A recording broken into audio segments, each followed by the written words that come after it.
কখন?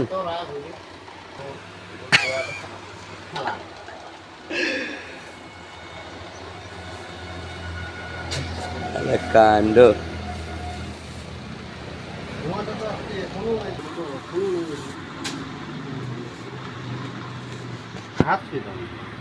হ্যাঁ হ্যাঁ, আজকে রান্না করবে, ধোঁয়া নাই, ধোঁয়ার জন্য তো মহা।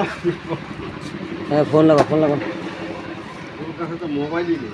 ও তাহলে ওকে সরি বলতে হবে, তাহলে ওকে তো সরি বলতে হবে। তাহলে ডাকো ওকে ফোন করে, সরিটা বলি আর কি করবো বলো, ভুল হয়ে গেলো আমার। সরি, ভুলের উপর তো কিছু নাই যে ওকে বলতে হবে।